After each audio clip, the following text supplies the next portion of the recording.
इस कार्यक्रम के प्रायोजक हैं लाइफ में असली स्वाद जगाए MDH चंकी चाट मसाला।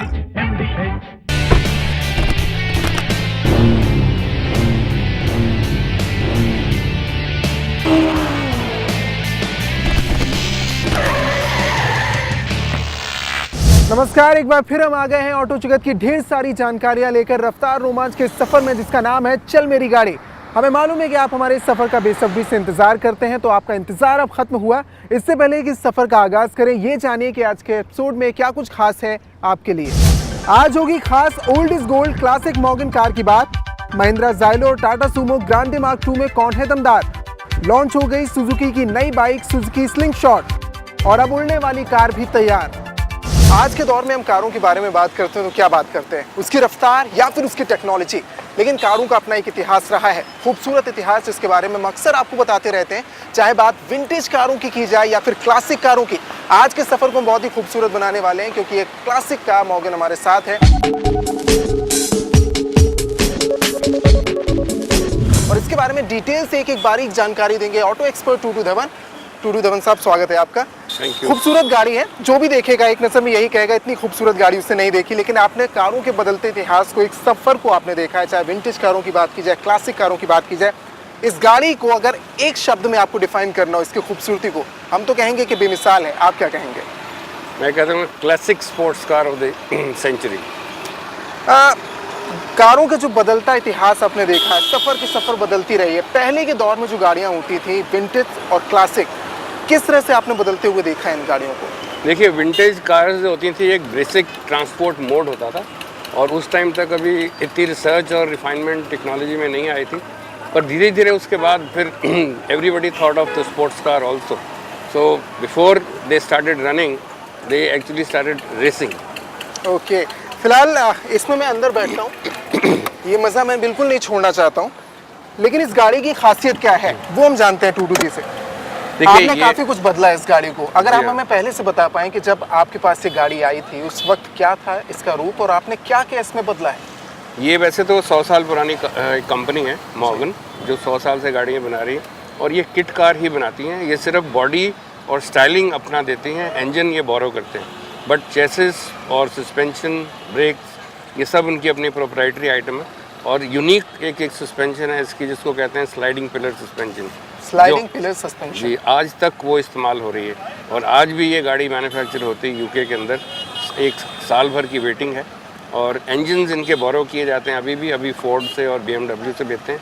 पहले ये ट्रायम्फ से और वॉक्सहोल से लेते थे, और अब ऑफ कोर्स नई टेक्नोलॉजी भी आ गई हैं, तो ऑब्वियसली वो गाड़ियाँ ज़्यादा प्रैक्टिकल यूज़ के लिए होंगी। सर, हम यंगस्टर्स की बात करें, अपनी बात करते हैं। हम भी कोई गाड़ी खरीदते हैं तो हम उसकी इंजन क्वालिटी देखते हैं, हम उसके ओवरऑल लुक को देखते हैं, हम उसके देखते हैं कि माउथ पब्लिसिटी कितनी हुई है, आपसे भी एडवाइस लेते हैं, साथ ही अंदर की खूबसूरती पर बहुत बात करते हैं। मुझे ऐसा लग रहा है इस गाड़ी को देखकर जैसे वुडन फिनिशिंग बहुत ज़्यादा नज़र आ रही है। क्या पहले की गाड़ियों में आपको वुडन फिनिशिंग नज़र आती थी खूबसूरत बनाने के लिए? ये सब गाड़ियाँ उस टाइम के ऊपर लेदर और वुडन उसकी एक USP होती थी, और Rolls Royces, Bentleys, sports cars, Aston Martin, वो सब इसी थीम के ऊपर चलती थी। और आज भी जो एक्सक्लूसिव गाड़ियाँ हैं, अभी भी रोल्स रॉयसेस, बेंटलेज, अभी भी वो प्योर लेदर और प्योर वुड का इस्तेमाल करते हैं। और इसके स्टीयरिंग व्हील में भी मुझे ये आप करीब आकर देख सकते हैं कि कितना खूबसूरत स्टीयरिंग व्हील आपको नजर आएगा। सर, हमें बताएंगे इसमें आपने कुछ चेंज किया है या इसी तरह का? ये बिल्कुल हमने रेप्लिकेट किया है, ये सब होममेड है, 100% ये घर का बनाया हुआ, बट ये 100% रेप्लिका है ऑफ द ओरिजिनल।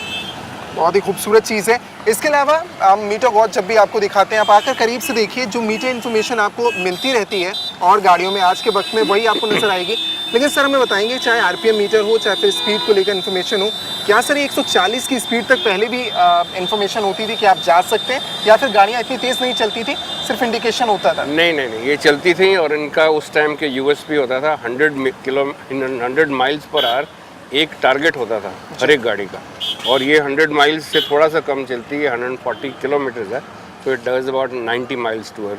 लेकिन इतना सफ़र हो चुका है इन गाड़ियों का, आपको लगता है कि आप जितनी भी जगह आप विंटेज या क्लासिक कार रैली निकलती हैं, आप वहाँ पर भी जाते हैं, आपको लगता है कि लोग बहुत सहूलियत से रखना चाहते हैं गाड़ी, इससे तेज़ रफ्तार में नहीं चलाते हैं, या फिर पावर इनकी कोई कम नहीं है, चलाते हैं लोग तेज़ भी भगाते हैं? नहीं, अब नहीं ज़्यादा इसको बैडली यूज़ करना चाहते, because everybody wants to preserve this. अब ये जो 50 साल जो गाड़ी ने सर्वाइव करके अब यहाँ तक पहुँच गई है, सो अभी अगले 50 साल या 100 साल तक वो हर एक इंसान चाहता है कि ये ऐसे ही आगे चलती रहे। सर मैं इसके लुक के बारे में बात करना चाहता हूँ, क्योंकि बहुत से लोग थोड़ा बारीकी से देखना चाहते हैं। आप हमारे साथ बाहर आइए। मॉर्गन क्लासिक की खूबसूरती को आप देख सकते हैं, लेकिन इसकी खूबसूरती में कुछ ना कुछ खास बात होगी, क्योंकि गाड़ियाँ ऐसे ही डिज़ाइन नहीं की जाती थी सर। कुछ ना कुछ तो बहुत ही बारीक चीज़ें रखी जाती होंगी डिज़ाइन करने में, कि कोई गाड़ी उस समय जो डिज़ाइन होती थी उसमें क्या खास होता था, और इस गाड़ी में आपको क्या खास नजर आ रहा है? इसकी यूएसपी है, it is the lowest sports car. आप खड़े होकर देखिए, आपके वेस्ट तक नहीं गाड़ी आती। हाँ जी बिल्कुल। और this is one of the lowest cars. और यूएसपी इसकी ये है कि everything is inside this frame. नीचे से बिल्कुल प्लेन है। आप किसी भी रफ सड़क से निकल जाइए, कोई साइलेंसर नहीं है, कोई पाइप्स नहीं है, कोई ब्रेक पाइप्स नहीं है, कुछ नहीं है। And it is like a plain slate underneath. और उतनी ये है 2.5 फुट की जगह है, इसी के अंदर सारा कुछ उन्होंने एमैल्गमेट कर दिया है, जिसके अंदर इंजन भी है, गियर बॉक्स भी है, आपकी बैठने की भी जगह है, एयर कंडीशनिंग भी है एंड हीटिंग सिस्टम भी है ऑफ कोर्स इसमें। आपने बताया कि इंजन बोरो करते थे और कंपनी अभी भी ऐसा करती है। इंजन क्वालिटी के बारे में आप हमें बताएंगे, क्योंकि फिक्स होगा कि आपको इंजन जहाँ से लेना है, क्योंकि गाड़ी से वो कोई कॉम्प्रोमाइज़ नहीं करते होंगे। इंजन क्वालिटी क्या खासियत है इसकी अभी? देखिए, अब तो खैर इसके अंदर हमने जो इंजन डाला है वो तो हमने एम्बेसडर से बोरो करके डाला है, क्योंकि इसका इंजन तो बिल्कुल ख़त्म हो गया था। 20-22 साल दबी रही पानी और मिट्टी के अंदर, और जो भी कुछ था इसका ख़त्म हो गया। अब ये पूरी गाड़ी हमने हाथ से रिकन्स्ट्रक्ट की है, और अब हमने जो इंजन ट्रांसमिशन है वो बोरो की है इस एम्बेसडर से, पर इसके अंदर हमने वही पुराना ट्विन कार्बोरेटर्स और इग्निशन सिस्टम वही रखा है पुराना। हमने फ्रंट लुक की बात की गाड़ी की, हम थोड़ा सा पीछे आएंगे, रियर लुक पर थोड़ा सा नज़र दौड़ाते हैं और उस पर भी कुछ खास नज़र आएगा आपको। सर आप मेरे साथ आइए पीछे, और रियर लुक पर हम बात कर लें। गाड़ी जितनी खूबसूरत आगे से नज़र आती है, ऐसा लगता है जैसे एक एक चीज़ बहुत डिफाइनिंग है। बहुत ही खूबसूरत इसका गाड़ी का रियर लुक आपको नज़र आएगा।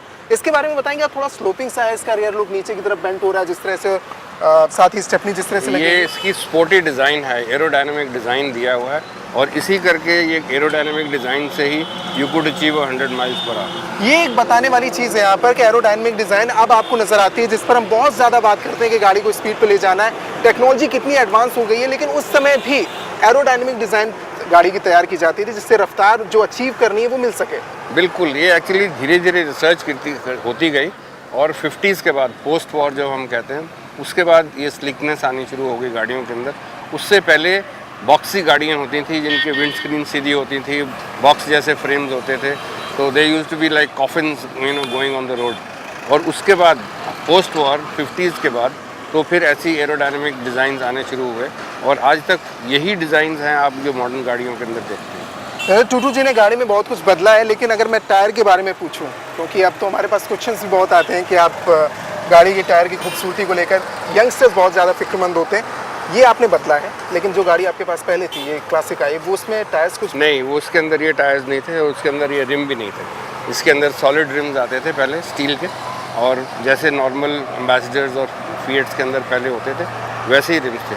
अब ये मॉडर्न लुक इस गाड़ी के अंदर आ गई है, और जो नई मॉर्गन्स आ रही हैं वो यही व्हील्स अब इस्तेमाल कर रहे हैं। सर आप हमारे साथ यहाँ पर आइए, और हम एक दो चीज़ें और जो हम गाड़ी में बैठकर नहीं दिखा पाए थे। आप सीट देख सकते हैं, सर ने जो डिज़ाइन किया है वो बहुत अच्छा किया है। काफ़ी अच्छी खूबसूरत सी मुझे इसकी सीट्स नज़र आ रही हैं। आपने जो पहले सीट है उससे आप थोड़ा सा कंपेयर करके बताइए कि क्या फ़र्क था? ये बिल्कुल 100% रेप्लिकेट की है ओरिजिनल सीट से। ये स्टील फ्रेम है, उसके ऊपर कुशन है और लेदर है, प्योर लेदर है, और ये आपको थाई सपोर्ट के लिए दी है, और ये बॉडी को कंटूर पकड़ने के लिए। एंड ऑफ कोर्स इस गाड़ी के अंदर हमने सीट बेल्ट्स की प्रोविजन भी साथ में दी है। ये जो सेफ्टी के लिए मेजर्स होते हैं, पहले आपको होते थे गाड़ियों में? विंटेज या क्लासिक की बात की जाए, ये कब से शुरू हुआ है? ये धीरे धीरे एक्चुअली जैसे टेक्नोलॉजी इवॉल्व होती गई है, तो वैसे ही कंफर्ट लेवल्स भी बढ़ते गए, और वैसे ही ये बकेट सीट्स भी बननी शुरू हो गई।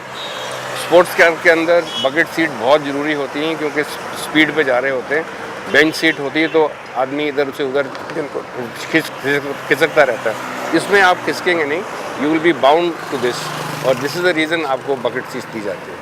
चलिए, ऐसी बहुत सी चीज़ें हैं जो हमने आपको कम वक्त में समझाने की कोशिश की है, किस तरह से बदला है क्लासिक और विंटेज का ज़माना, और किस तरह से अब सफ़र बदल चुका है रफ्तार और टेक्नोलॉजी में। लेकिन ये जो पहचान है कभी ख़त्म होने वाली नहीं है। जो लोग समझते हैं क्लासिक और विंटेज गाड़ी को, दौर को, वो खासा लगाव रखते हैं। हम एक छोटा सा सफ़र तय करेंगे टूटू जी के साथ, और कितना खूबसूरत होगा सफ़र ये मैं बयां करूँगा आपको। एक छोटे से सफ़र में चलते हैं।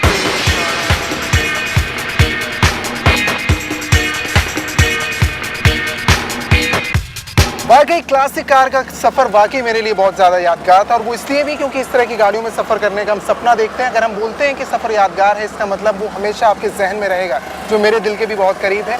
सर, आज की जनरेशन से आप कोई लास्ट कमेंट बोलना चाहेंगे, क्योंकि वो इस तरह की गाड़ियों को पसंद बहुत करते हैं लेकिन उनके पहुँच से बहुत दूर है, आप क्या कहेंगे उनके लिए? हाँ, डेफिनेटली अब ये गाड़ियाँ बहुत रेयर होती जा रही हैं, और मैं तो यही कहता हूँ जिसको भी कोई मौका मिलता है ऐसी गाड़ी के ऊपर आप अपने हाथ लाने का, he should acquire it, he should use it, और उसको रिस्टोर करें और चलाएं। निश्चित तौर पर मैं आपका शुक्रिया अदा करूंगा इतनी खूबसूरत गाड़ी में मुझे सफ़र कराने के लिए। हम रुकेंगे एक छोटे से ब्रेक के लिए, लेकिन ये सफ़र और चल मेरी गाड़ी का सफ़र जारी है।